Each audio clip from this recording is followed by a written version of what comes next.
আবার চলে এলাম আপনাদের কাছে নতুন একটা ভিডিও এপিসোড নিয়ে। দেখো আমাদের এখানটায় কীরকমভাবে কাজ করা হচ্ছে।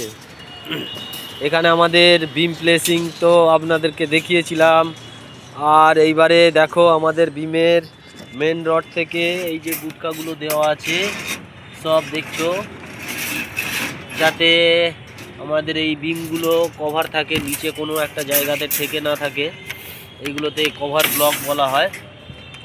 আর এই যে বন্ধুরা দেখো আমাদের এদিক এই সাইড থেকে আমাদের খাটালের বটম জালি পাতা হচ্ছে আমাদের এখানটায়। এই বটম জালি কিভাবে বাঁধা হয় সেটা দেখানো হচ্ছে। আর আমাদের এই বটম জালির তলায় দেখো বন্ধুরা গুটকা লাগানো আছে, যা অনেকে কভার ব্লক বলে। এই যে এইগুলো একদম পুরো 15 বিশ্বনাথ দা, এই গুটকাগুলো তোমাদের কত মিলিমিটারের গুটকা? এটা 15 mm গুটকা আছে। এটা 15 mm গুটকা। তো 8 mm রডের তলায় তাহলে আমাদের 15 mm মিনিমাম কভার লাগে, তাই তো? একদম ক্লিয়ার। দেখো বন্ধুরা আমাদের এই যে বটম জালির একদম পুরো 15 mm থিকনেসের আমাদের এই কভার ব্লক বানানো হয়েছে। এই কভার ব্লকটা কীরকম রেশিওতে বানাচ্ছ, কীরকম মশলা, বালি সিমেন্ট কতটা পরিমাণ দিচ্ছ? এক ভাগ বালি এক ভাগ সিমেন্ট দিয়ে তৈরি করা হয় কভার ব্লকগুলো। আচ্ছা, এত মজবুত করে দেওয়ার কারণটা কি?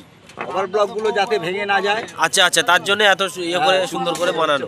আর এগুলো কি থিকনেস তো কত আছে বলে আমার মনে হয় যে চৌকো 15-16 mm এইরকম হবে থিকনেস। আর এই বলছি চৌকো মতো দেখাচ্ছে, এটা কত?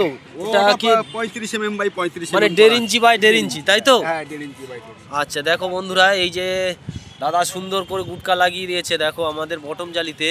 এই বটম জালির সেন্টার কত দিচ্ছ? এটা বটম জালি সেন্টার হচ্ছে কি 6 ইঞ্চি বাই 5 ইঞ্চি। মেন বাইন্ডারগুলো আমরা 5 ইঞ্চি দিয়েছি। আচ্ছা। আর তারপরে হচ্ছে যে বাইন্ডার হচ্ছে 6 ইঞ্চি দেওয়া আছে। আচ্ছা, মানে মেন বারটা দেওয়া আছে 5 ইঞ্চি, আর যেটা বাইন্ডার রড সেইটা দেওয়া আছে 6 ইঞ্চি। এই যে এখানটায় খাটাল কিন্তু খুব একটা বড় নয়, কিন্তু তার সত্ত্বেও এখানে জালিটা টপ জালিটা কীরকম হবে?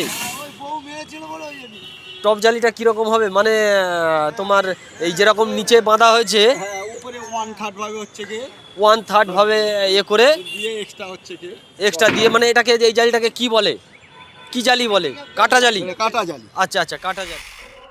তো গাইস মেনলি আমাদের যেটা মেন কথা হলো যে এই কভার ব্লক অর্থাৎ এই গুটকা বা কভার ব্লক রডের তলায় দেওয়ার কারণটাই হচ্ছে রডের তলায় যেন সম পরিমাণ কাস্টিং আমরা করাতে পারি। রডটা যাতে কাস্টিংয়ের মাঝ বরাবর থাকে, সেটা বিমের ক্ষেত্রে হোক বা স্ল্যাবের ক্ষেত্রে হোক। আর এই কাস্টিংটা যদি সমান হয় আর রডের তলায় যদি ক্লিয়ার কভারটা যদি ঠিকঠাক থাকে, তাহলে কি হয় সেক্ষেত্রে রডের লংজিভিটিটা বহু গুণ বেড়ে যায়। অনেকে দেখি পাথরের টুকরো দিয়ে যায়, মার্বেলের টুকরো দিয়ে যায়, কিন্তু কি হয় মশলা আমাদের যখন কাস্টিং করা হয় তখন অনেক সময় পাথরের টুকরো সরে যায়, মার্বেলের টুকরো সরে যায়। সেক্ষেত্রে সম পরিমাণের কাস্টিং হয় না, অনেক ক্ষেত্রে রডও কিছু জায়গায় ঠেকে যায়। সেইখানে রডটা তাড়াতাড়ি জং এসে যায় বা রাস্ট এসে যায়। আর সেই কারণে মেনলি এই কারণগুলোর জন্যে আমাদের রডের তলায় কভার ব্লক দেওয়া অতি জরুরি দরকার।